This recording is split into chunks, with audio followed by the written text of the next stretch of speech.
You good? Well, good afternoon. I am grateful to be here today as we mark another significant step in the city's work to ensure individuals in need are connected to housing, services, treatment, healthcare, and more. Today, we're announcing our new partnership with the National Alliance to End Homelessness, a nationally recognized nonprofit organization whose mission is to prevent and end homelessness throughout the United States. Their work in Manchester will help us assess our current homelessness response system, identify gaps in services, and determine how to best leverage federal funds. The National Alliance to End Homelessness works with federal, state, and local governments to reduce homelessness within communities using evidence-based solutions. Homelessness is a national issue. And after talking with partners in Asheville, North Carolina, who worked with the National Alliance to End Homelessness, I reached out to them and encouraged them to come to Manchester. Our whole community recognizes the importance of this work, and I'm tremendously grateful for the New Hampshire Charitable Foundation and the Norman S. and Elizabeth N. Bean Foundation, who are fully funding this initiative. Homelessness is a statewide issue that we're tackling head-on here in Manchester. Back in 2020, every New Hampshire mayor agreed that homelessness is the #1 issue that they were facing. But still, this past winter, every state-funded shelter throughout New Hampshire was full. In Manchester, we stepped up to save lives and opened 3 emergency city-run shelters to bring in folks from the cold. Since this winter, our city-run shelters have served 310 individuals, connecting them with housing services, treatment, healthcare, and many other services. We've utilized federal funding to keep the 40-bed shelter open, and we'll be opening an engagement center to help reduce barriers for individuals experiencing homelessness, mental illness, and substance use disorder. The location at 39 Beach Street will also act as our winter emergency shelter. But we know that shelters are not going to solve this problem alone. We have to address it with a housing-first approach to get a roof over individuals' heads and provide wraparound services to address the root causes of homelessness. In Manchester, we have over 500 units of affordable housing in development, and in the last 6 years, I've allocated over $29 million of federal funds toward both increasing affordable housing and supportive services for these vulnerable communities.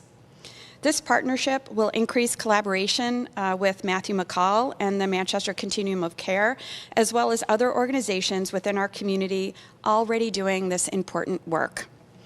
Thank you to all those that stand with us in our work to tackle homelessness, including the Charitable Foundation and Bean Foundation for their funding of this effort. I'm also very grateful to our dedicated city employees like Director of Homelessness Initiatives, Adrienne Boulogne, as well as the Manchester Police Department, the Fire Department, and the Health Department. This is a critical step in preventing and ending homelessness in Manchester.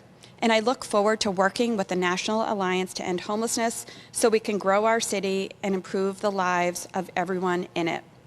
So I'd now like to introduce our Director of Homeless Initiatives, Adrienne Boulogne, to talk more about this partnership. Thank you. The National Alliance to End Homelessness is bringing national best practices to Manchester. The Continuum of Care receives the largest amount of federal dollars dedicated to homelessness response in Manchester. I'm excited to host the System Design Clinic and partner with all homeless serving providers, learning side by side what improvements can be made to a citywide and collaborative effort. I'd like to thank Matthew McCall for welcoming the opportunity for the city and the nonprofits to truly join forces. The Continuum of Care is really excited to get to work so closely with the city. Obviously, this work is vitally important to making sure that our city, our communities are safe, our individuals that live within our communities are able to receive the services that they need. And we're incredibly excited to be working with the city on this. Thank you very much.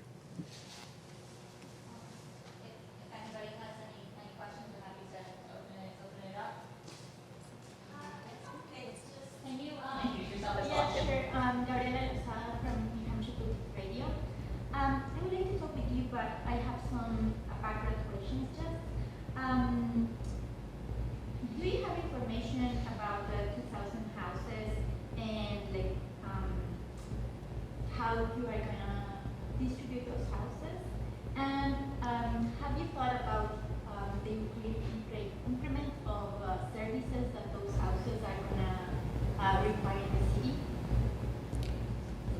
give me that again? So the 2,000 houses? Yeah, so I mean, like in the 2,000 is in development? yeah, in development. The 2,000, I'm sorry. So that's the statistic. There are 2,000 housing units in development in the city of Manchester. That is separate from this NAEH partnership.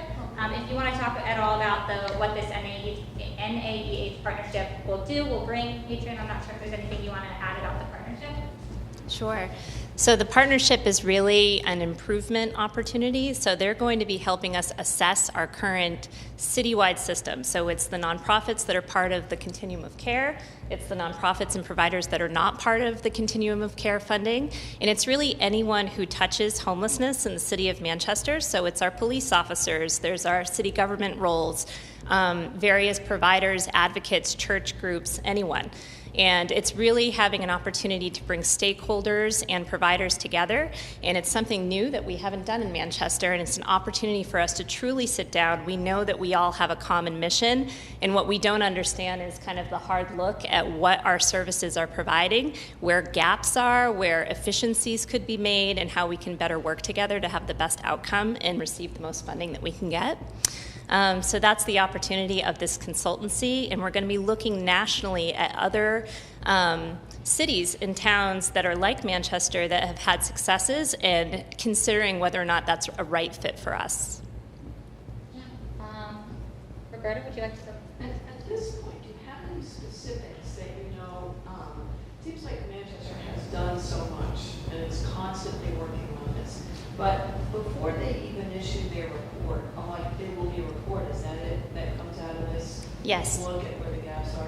Do you have any ideas of next steps that are on the table that you've identified at this point? I mean, at this time, and I'd be curious what your answer would be on that, but we know that, for example, we have some funding that provides for permanent supportive housing, but we don't have enough funding that provides all the permanent supportive housing that we need.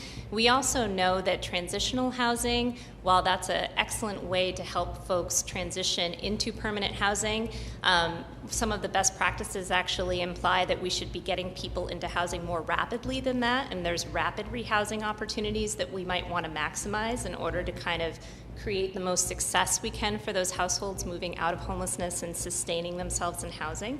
So those are some of the areas that we already anticipate will be part of the recommendations, and how to do it and how best to kind of join our efforts together as a city will be part of what comes from the recommendation.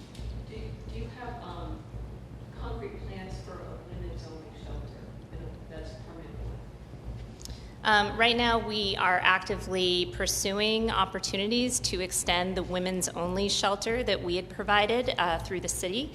And at this time, we don't have any current updates. We're still looking to fulfill that. You got a question? Yes. Hi, good afternoon. My name is Imani. I'm a reporter at WNUR. I had a question about something the mayor said, I think. You mentioned that the shelter at 39 Beach Street, if I got that right, is going to turn into a winter emergency shelter when that time of year comes. I'm just wondering if there are going to be any additional services or resources there, excuse me, that people who go there for support, for the help, for a roof over their head, if there are going to be things like that. Yes, so at the Beach Street location, we're going to have an overnight shelter all year long for 40 beds, and so lots of individuals will be served with those 40 beds. And in the wintertime, we will also be, well, earlier than the wintertime, we're going to be opening the engagement center. So in an extension of our emergency shelter, we'll have an engagement center space which is separate yet connected to the emergency shelter. And that will allow for approximately 80 to 100 more people to come in during the day to access services that we have and providers that help them move forward in their rehabilitation out of homelessness. And in that situation for the winter, they'll be open all day, 7 days a week. So it naturally provides a warming opportunity for anyone who needs it, who is unhoused, and they can come in and we'll have a lot of space to accommodate that. So we're very comfortable knowing that we're going to have a 7-day-a-week opportunity all day long. Then the emergency shelter will have the 40 beds, but when there's winter overflow needs, so when warming at our community partners, if it's full and on certain nights with certain conditions, we'll extend to provide some warming capacity in that shelter as well. Can I just follow up really quick? In the engagement center, you mentioned the services that are going to be available to folks. Could you maybe go into a little bit more detail about that? Are they medical services, maybe helping them find out, what housing opportunities are available to them? Yes, it's anything and everything, and it starts with basic services, so folks will just need to be able to come in out of the cold, out of the elements, feel connected, have access to meals, hygiene services, showers, clothing. I mean, anything you can think of that gives people the basics of what they need. And then building on that, it's going to be service enriched. Every day of the week, we're going to have a structured and plentiful offerings of providers on site that will offer lots of different pathways towards recovery, lots of different opportunities to connect, lots of different faces and languages to connect with folks. And we will provide opportunities for those providers to either meet with folks in a main space or also in private offices. So you mentioned medical services. We'll be having the Healthcare for the Homeless van on site in a scheduled amount of time throughout the week so that they can provide gap primary care services. And then also they'll be coming into the space where they can meet with people and even do some light touch kind of care on site. And basically we're going to be as flexible as we need to be to accommodate our providers and provide enriched services for folks on site. Andy. Okay. Adrian, I know at previous Aldermanic meetings you talked about this organization and your work with them in the past. Is anything that's going to be happening in Manchester comparable to what you've done with them in the past? And would you be duplicating things that you've done in the past with them? Oh, so you might be referring to the work that I've done in Boston. The National Alliance to End Homelessness is well known across the country. I haven't personally had a system design clinic or this service provided to my continuum, but I'm familiar with their work, and I do think that the best practices that I've experienced, and Matthew as well has experienced in other continuums of care, are the kinds of things we'll be introduced to, and we'll be able to get the guidance that we need to consider whether or not we would apply some of those activities here in Manchester. So we've already been following their best practices, but this will expand upon that? I think there's probably some best practices that we're not exactly following, right? So I think that as a continuum, we're always striving to follow best practices, and it's always, that's why they call it practices, it's something that we're practicing every day, right? To try to determine, are we really fulfilling the best approaches in order to be effective with folks, and where are we falling short, or have we been able to assess that and do things like involve the consumers that we provide these services to and survey what their experiences are. So it's really like a checks and balances to kind of look at the quality of the care that we're providing and then make the improvements that, of course, every continuum needs to improve on. Question for the mayor. There's been some criticism from your opponents on the progress of homelessness in the city so far. What role will this play in addressing the state of homelessness in the city? So the City of Manchester has done an awful lot of work when it comes to addressing homelessness. And again, involving this national partner to work with us will ensure that we are implementing best practices when it comes to addressing homelessness in the city and making sure we are making those necessary connections for individuals to address the underlying issues. But as a quick review of what we've done in the City of Manchester, we have increased housing opportunities here. We have worked collaboratively with our nonprofit partners.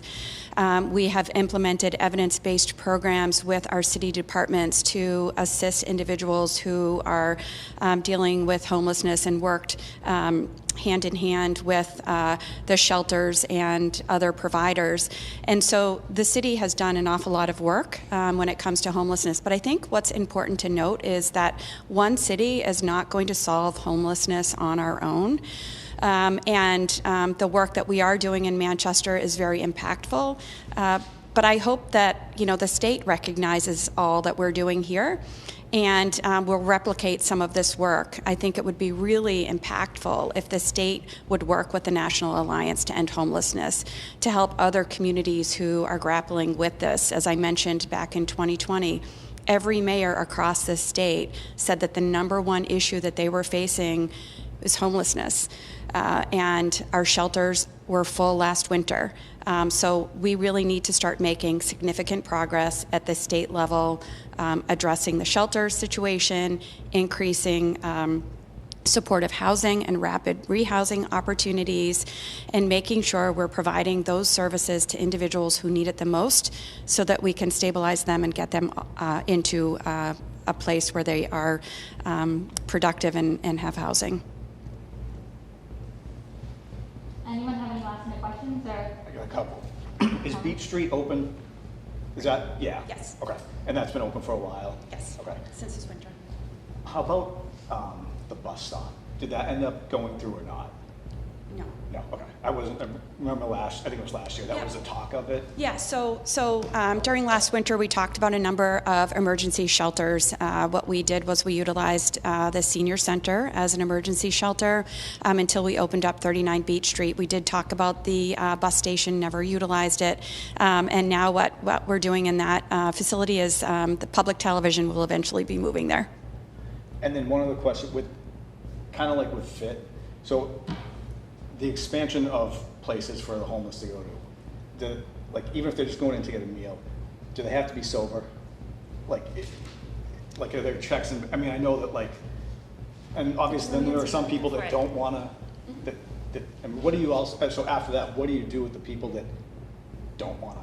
Yeah. I mean, I think the reality is there's a continuum of care that gets provided within any given community. There are individuals who are really struggling with their sobriety, and they may need an opportunity to come into a space to receive food, to receive services, to receive support while they're still actively using. And then there are also services that we provide in community where people are really more actively addressing their substance abuse challenges.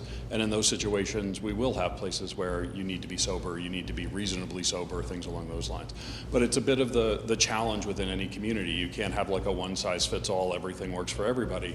You have to bring together all of the providers, you have to bring together the city and all of the official work that we do, coming together to provide the needs for each individual within that community and to have that along a continuum based on what their challenges are in the moment. Perfect. Well, thank you all for being here. If you know how to reach us at the mayor's office, if there's anything that we can do to be helpful. Do you think I can talk with the person from the National Alliance? I just have a couple of questions, so I can get better audio. Yeah. Thank you. So, the Chris, National... what's the name again? Oh, yes. Yeah. Yeah, the National Alliance. But if you want to talk about the mayor's